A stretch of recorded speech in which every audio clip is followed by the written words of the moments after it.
On the cycling track at the Velodromo, the outstanding athletes in the women's C1 to C5 500 metres individual time trial came from Brazil and Canada. This was Melissa Pemble-Chubb-Higgins of Canada. As it was a time trial, the cyclist rode alone against the clock. In this event, the athletes in each of the 5 classifications were given a factored time at the end of their race. Pemble-Chubb-Higgins of Canada was competing in the C3 classification, which meant her time would be given a factor of 93.95%. She finished in 39.984 seconds, and after factoring, that was 37.565 seconds. This was Sabrina Custodio Silva of Brazil, who was competing in the C2 classification. The time trial was raced over 500 metres, which was 2 laps of the velodrome. As the race lasted less than 40 seconds, every split second was crucial. In order for De Silva to win the event, she would need to record a time of under 42.5 seconds. De Silva finished in 41.758 seconds, and after factoring, that gave her a time of 36.864, more than 7/10 of a second quicker than Pemble-Chubb-Higgins.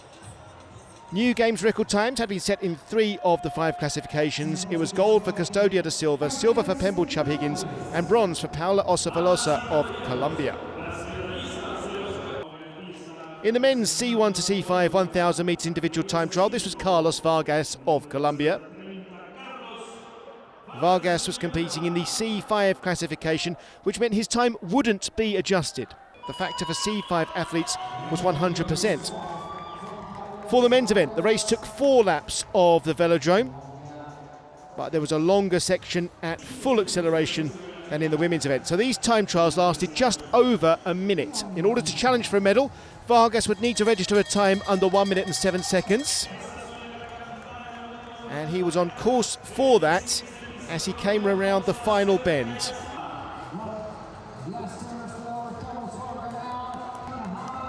One minute 6.538 seconds would be good enough to guarantee a medal for at least one Colombian. Vargas's teammate Edwin Matiz was also likely to challenge for a medal. Matiz was also competing in the C5 classification, so once again his time would not be changed by any factor at the end of the race.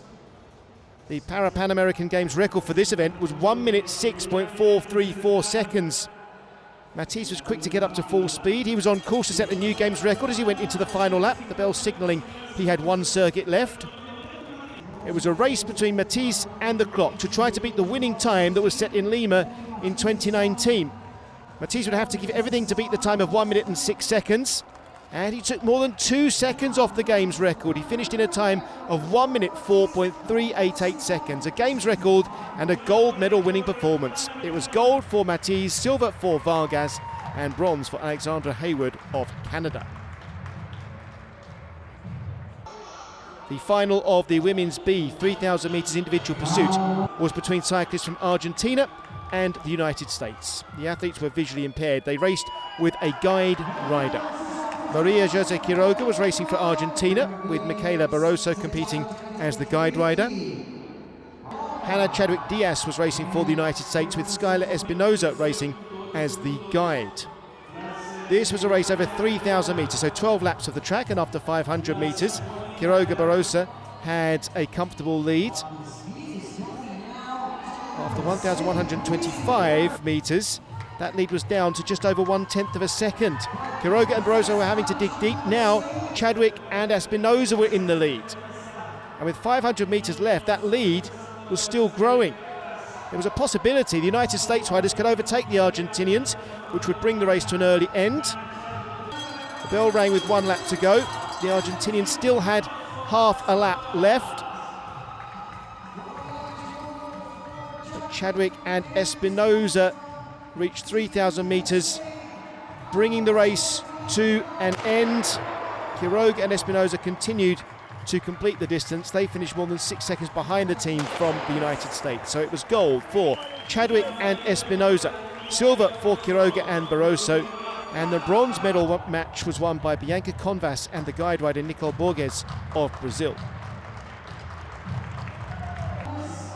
The gold medal final in the men's B 4,000 metres individual pursuit was between teams from Colombia and Argentina.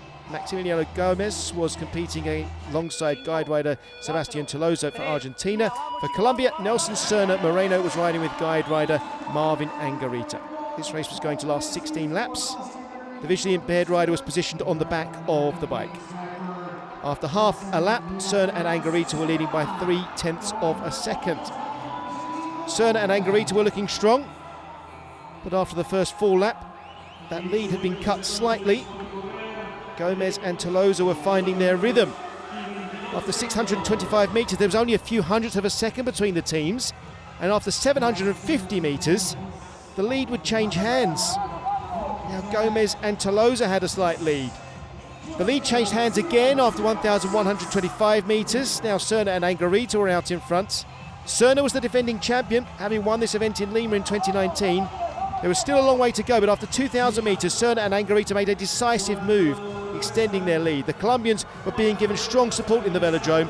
With just over a kilometre to go, they'd extended their lead to almost 3 seconds. And now there was a realistic chance Serna and Angarita could catch Gomez and Tolosa to end the race early. The lead continued to grow. At the bell, with 1 lap left, the lead was more than 5 seconds. The Colombians and Argentinians were now racing on the same side of the track. Serna and Angarita continued to push hard. The gold medal was guaranteed now, but they were aiming to set a good time. They crossed the finish line in a time of 4 minutes, 22.632 seconds, less than 1/10 of a second outside the game's record. It was time for Colombia to celebrate. It was gold for Serna and Angarita, silver for Gomez and Tolosa, and the bronze medal match was won by Raúl Villalba and Ezequiel Romero of Argentina.